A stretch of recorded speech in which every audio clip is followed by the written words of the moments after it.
Today, on The Raging Atheist, the cult bunnies of Girl Defined are going to tell us how to deal with some anxiety.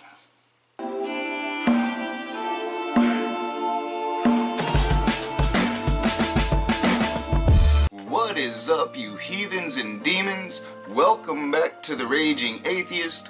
I'm your boy Nakasuchi, and today we're going to take another look at the girls of Girl Defined. Hey guys, it's Kristen and Bethany here, and today we're going to be talking about 6 truths for overcoming worry and anxiety. Worry and anxiety is something that every single one of us deals with, probably on a daily basis, if not a weekly basis, because life is hard and there are so many unknowns about the future that we tend to revert to worry and anxiety instead of trusting in God. So right off the gate, you get a bunch of bullshit about how you need to trust in God instead of worry and anxiety. Let's just get this shit out of the way right off the bat. Worry and anxiety are natural instincts of human beings. As we have been here on this planet dominating it, we developed these instincts to help us survive in a very uninhabitable world for human beings. I love to just stop and think about that. And these instincts are the reasons that we are not only here on this planet still, but it's the reason we haven't went extinct. It's the reason we have dominated this world. These instincts to survive. And they're pretty much saying, no, you know, all these millions of years of evolution that brought human beings to the place they're at today, just disregard all of that just so you can make our imaginary friend happy. And I remember a time in my life very vividly, actually, where I was so anxious and so worried that I was losing sleep at night. I was getting like rocks in my shoulders. Oh my goodness, like super stiff. Yeah, like the stiff necks, and just like my stomach was hurting. And it was actually part of my wedding planning process. I remember, and not because of my wedding or because of Zach, but because of all of the moving parts and like the finances and how am I going to afford this, and I need to find a new venue. Guess what? Weddings are expensive. Weddings are stressful. You're going to worry over your wedding because you've been programmed to do so. In my opinion, weddings are completely unnecessary. They're a function of your religion, so you'll spend a lot of money on a ceremony that is really meaningless. I love to just stop and think about that. The ceremony means nothing. What matters is how two people feel for each other, how they interact with each other, and are they compatible for each other. That ceremony is designed pretty much to make a couple go in debt to start their life together, and it makes no rational sense whatsoever when all you really need is some beer and some friends. And just all of the wedding planning stress, which you are in the midst of planning your wedding. Which I'm trying not to do. I know, I know. Learn from my mistakes. I just remember everything that was going on, and I was so worried and so anxious and just laying in bed like, how is it all going to work out? How am I going to afford this? Or how am I going to find people to help with this? And just realizing over time, like over the few weeks that was really going on, just realizing I am totally not trusting in God. I am trusting in myself. I am worrying. I'm not prayerful. I'm just here fretting and wondering how things are going to work out. And my life is miserable. And so God really convicted me. Like, you need to trust in me. You need to work hard, but trust in me for the future. Be prayerful. Be intentional. But worrying and having anxiety isn't going to change anything. Okay, chick, what you are describing is not anxiety. Anxiety is a mental illness that can sometimes and often will lead people suffering from anxiety to commit suicide. What you're describing is a very anxious part of your life. You felt a lot of anxiousness. And I know it's easy to get that confused because you're an idiot. I love to just stop and think about that. But what you're describing is anxiousness. It's not the mental disorder, the mental illness, anxiety. You have no understanding of what anxiety is if you don't have actual anxiety. If you're just anxious and you're equating that with anxiety, you're wrong. So that's just one example. I've had many others, and even today, there are things that I wrestle with that I have to continually surrender and get back to the Lord and say, God, I trust you. And so if you're experiencing anything right now, if not, you probably will tomorrow. Yes. So we just want to encourage you in this video with some truths that have been key in our lives personally for overcoming worry and anxiety. Biblical truth number 1, The same God who created you can be trusted with the details of your life. You know, I'm really taking great offense at this video. And it was recommended that I do this particular video in the comment section, so whoever asked for that, here you go. But I take deep offense to this. You know, God cannot solve anxiety. There have been plenty of people, plenty of Christians that did exactly what you're saying. Told everything to their God, hoping their God would take their anxiety away. And it led them to blowing their brains out. What you are saying is dangerous. Dangerous. God is not the cure for a mental disorder. Medication and therapy is. Because it's a truth that we hear, but we don't really pause and consider, like, wow, if I actually believed this, how would this impact the way that I worry in my life? You know, I would worry a lot less because the very God who created me can be trusted with the small little details of my life. You know, and this is the biggest problem with these cultist ideology and cultists like them. You see, they think that this omnipotent, omnipresent God actually cares about them individually. You know, they're that maniacal, they're that egotistical that they actually believe that. You know, they can't look at the universe on the scale that it actually is. They're still looking at a worldly level, like this world in particular is special. And guess what? In the scheme of the universe, this world is a fucking atom. That's all it is. It's a speck. It's a speck so small you can't see it. That's all this world is. So to think that a God of that universe, of just unlimited size, you can't imagine how big the universe really is. A God that would be overseeing that, to take particular interests in individual lives, is fucking preposterous. And number 2, worrying about the future hinders your efforts for today. So often, and I know I've done this, we're so worried about tomorrow and the next day and the next week and the next month and the next year that we're not even living today. We're not even fruitful for God today because we're so anxious thinking about tomorrow. And here's a verse that reminds us of the truth here. Matthew 6:34 says, "Therefore, do not be anxious about tomorrow, for tomorrow will be anxious for itself. Sufficient for the day its own trouble." And so essentially it's saying, tomorrow you're gonna have, you know, there are gonna be things that you don't know what to do with tomorrow. So let tomorrow come. Don't worry about it today. Focus on today. Trusting God with what's before you, being fruitful, being productive. Don't let today get wasted away because you're constantly worrying about tomorrow.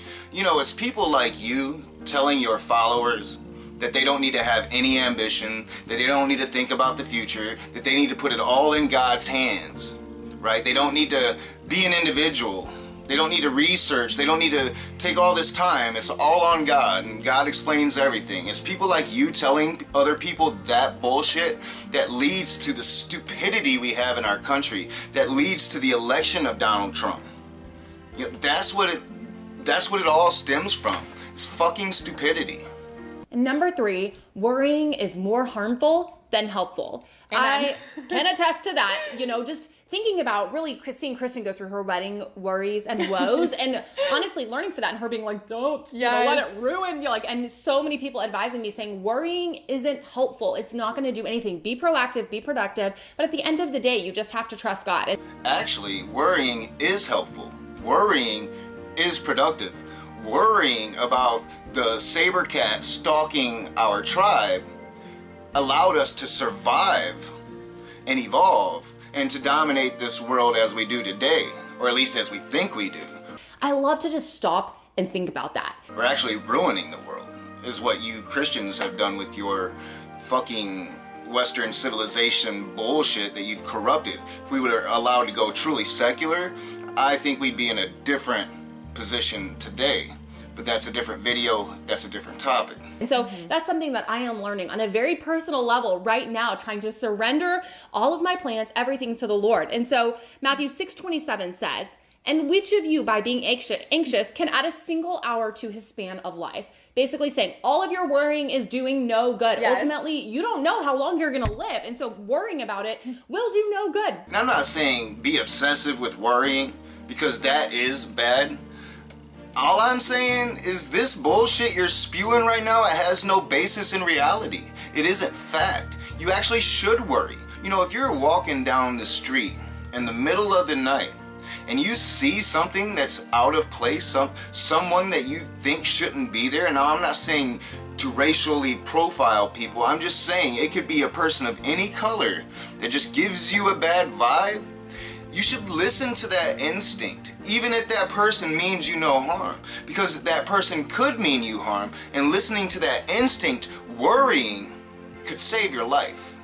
Be in the moment, be present, work hard, and don't worry about it, because ultimately it does no good. And number 4, regardless of your circumstances, God promises to help those who trust in him. So our circumstances may not change. You may be in something that is extremely hard, extremely challenging, and trusting God doesn't mean that you're like, oh, whatever, I don't care anymore, it's going to be easy. It means that in the midst of the storm, in the midst of the hard times, in the midst of the uncertainty about the future, you're saying, yes, I don't know, but I'm trusting you, God, in the midst of this. I'm putting my hope in you. That literally makes no fucking sense at all. What you just said makes no sense. Seriously, I really would like to see your proof how God has stopped doing what the fuck he's doing to come and physically help you or help you. Like, how do you come up with this shit?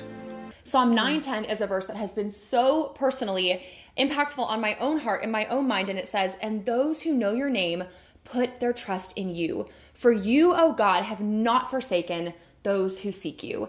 This is such a powerful truth and a reminder that God sees, he knows, he's calling us to trust him in the midst of the storm. And then in return, he promises that he will not forsake those who seek us. He will give us that peace. He will give us that anchor, that trust in the midst of the storm, regardless of whether our circumstances ever change. Plenty of people that have sought God in their life did not get that help. How many women in the history of the world that as they were being raped, prayed for God to help them, prayed for God to save them, and God didn't do shit? Everything you're saying is wrong. Number 5, God sees you and he knows exactly what you need. Now, this isn't what you think you need, because we are like this. We're like, God, I need this. You know, for 30 years, I was like, God, I need a husband, and you don't know. You know, he's like, no, Bethany, you actually don't. I have a different plan for you. You don't need that right now. You want that, but I have a better plan. Actually, no. God didn't have that plan before, and he doesn't have a better plan now. What happened, Bethany, was for 30 years, you were too fucking manic, demanding marriage for that ass, and scared everybody off. That's probably what happened to you. Now, I'm insinuating, I'm speculating, but that would be my guess as an outsider looking in. That would be my guess. And now that you've gained some fame with this fucking snake oil you're selling, yeah, now you got a guy that's willing to do the deed. And I would look at his motivations, personally, as an outsider looking in. But it's your life. It's your universe, yo. Do with it as you will. And so often in our lives about little things, big things, like it could be something small and silly, like I need that shirt, or I need this guy to ask me out, or I need to get a good grade. We have all of these needs, but really God is saying like, no, I ultimately know what you need, and I'm going to use the circumstances in your life really to grow you and hopefully sanctify you to become more holy like me. And so it's so important for us to slow down and remember that. And remember Matthew 6:31-32, which says, therefore, do not be anxious, saying, what shall we eat? Or what shall we drink? Or what shall we wear? For the Gentiles seek after all these things, and our heavenly Father knows that you need them all. He knows what you truly, genuinely need, and so you can trust him. Say, God, I want these things, but ultimately, you know what I need, and I'm going to just rest in that and trust that the God of the universe will ultimately take care of me. Blah, blah, blah, blah, blah, blah, blah, blah, blah, blah, blah, blah, blah, blah. I love to just stop and think about that. I mean, that's all I heard right there. You didn't make some rational, jaw-dropping commentary. You just said a bunch of bullshit. And the last and final truth is this. Seeking God above all else is the antidote to worry and anxiety. If we truly and genuinely placed God at the front of our minds, trusting in him, crying out to him in prayer and saying, God, would you help me? My faith is so little, but would you strengthen it? Would you grow it? And you're reading God's word, you're praying daily, you're pursuing him, you're outward focused. Those things, that's the antidote to worry and anxiety. Because if you're focusing over here, it's going to be really hard at the same time to be worrying. You can't trust God and worry at the same time. So you really can only do one or the other. And there you have it. There you have these two psychopaths telling their followers that God is the cure for mental disorder. And that if you were just living a godly life, praying like you should be, fearing God and loving God like you should be, you wouldn't have said mental disorder. Disgraceful and sickening. Philippians 4:6 reminds us of that. It says, do not be anxious about anything, but in everything by prayer and supplication with thanksgiving, let your requests be made known to God. And so God isn't saying, just trust me and don't even think about it. He's saying, bring your requests to me. He knows that we are but dust, like the Psalm says. He knows that we're just humans, that we're weak. We wants us to come before him in prayer. He says, don't be anxious, but pray. Seek me. Pour your heart out to me. Trust me. Be grateful while you're doing it at the same time. Let your requests be made known to God. And so we can lay those things at the cross. We can lay them before our Savior and say, God, I trust you. Here they are, and I know you're going to take care of them. I mean, can you see what I see every time they talk about their relationship with this God? Can you see it? Because what I see is that they are gladly and very openly admitting that they are slaves to said God. I love to just stop and think about that. Slaves, and they love it. They love being a slave, and they love that God demands them to be a slave. That's what I see. And that's why I call them cult bunnies. See, people get so mad at the word cult when you use it in reference to a religion. But isn't that what a religion really is? And that truly, in our lives, we know it can be true in your life, seeking God above all else really is the antidote to all worry, fear, and anxiety. No, chick. God is not the cure for mental disorder. You're fucking retarded and you're fucking dangerous. You're not doing what Alex Jones does and encouraging violence, but you are doing something equally as dangerous as what Alex Jones did. You're encouraging your followers to not trust in science for their mental disorders, but to trust in God. And God isn't going to help them. It's been proven time and time again that if there is a God, he gives no shits about the planet Earth. That's been proven time and time again. So this is equally as dangerous, in my opinion, as what Alex Jones did. As always, I'm your boy Nakasuchi. Matt Powell's coming soon. If you like my videos, hit that thumbs up, subscribe to my channel, share me on your social media, comment in the comments section below. I'll see you soon.